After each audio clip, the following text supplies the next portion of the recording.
pieces coming together.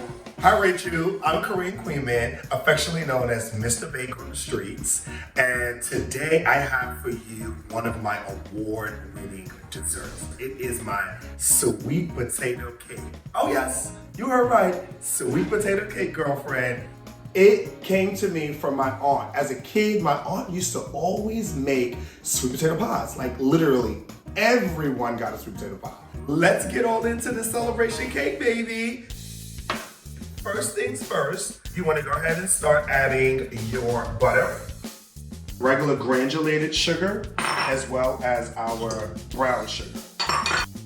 Put your mixer on one and let those things start getting happy. Then we want to go ahead and start sifting our flour. Let's get all of that in there.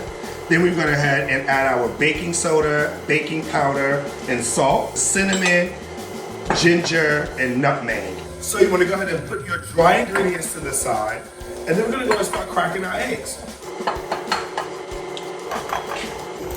I'm going to slowly add my eggs in there.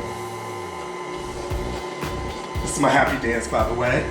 And then we're going to slowly add in our flour and seasoning. And put that on stir for about 60 seconds. We're going to cut that mixer off. Last but not least, we want to add our sweet potato puree. You can also substitute canned sweet potato for, guess what? Canned pumpkin puree. I like to use baking spray. I'm so happy for butter and flour in a can. Saves you on time. And then you want to go ahead and evenly distribute the batter between your baking dishes. And you want to fill it 3/4 of the way.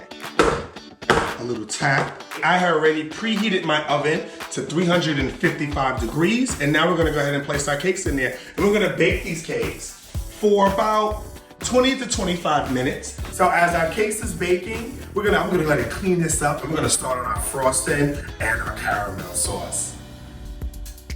You wanna get your saucepan, add your granulated sugar, water, whisk and combine, dissolving the sugar. Key thing is you want to make sure you have a pastry brush and a little bit of water and just drag it along the sides. It's going to eliminate any crystallization that can form when making your caramel sauce, all right? You do not want to walk away from your caramel sauce because it will burn on you. Yes, this is the amber color that we're looking for. Now we want to go ahead and add our cream, butter, and salt. And now we're just gonna lightly whisk to combine everything. Set that bad boy right over to the side. We got cakes, baby. I like to give a nice gentle tap. If it's sponge back, these cakes are ready to go. And now it's time to make our cream cheese frosting. Start with room temperature butter, unsalted. I use cold cream cheese. Yes, then you're gonna add one at a time. So now it's time to add our powdered sugar in. I'm gonna cover it with a rag so that I keep all that powdered sugar in one place. Nobody wants to clean up a bunch of powdered sugar all over the place. All right, and we're gonna let that mix now. We have no sugar shooting out. This is what's gonna help us frost that cake. Now it's time for the fun part. Assembling your cake. Great tips to learn how to level your cake. You want to use a serrated knife and do a nice, clean, even cut. Flip it over, find a middle somewhere, start doing small incisions and circular motions and cut ends. Boom. All right. I put a dollop of cream cheese at the bottom to ensure that the cake does not move as I'm layering it together, okay? We want to start from the center and push out and do it in a circular motion. I had some toasted pecans and we want to just continue this until we get to the end and start going around in a circular motion.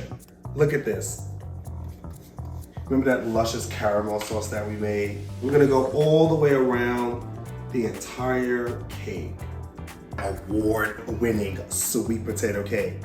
And look at that, guys. Don't that just look good? Mmm.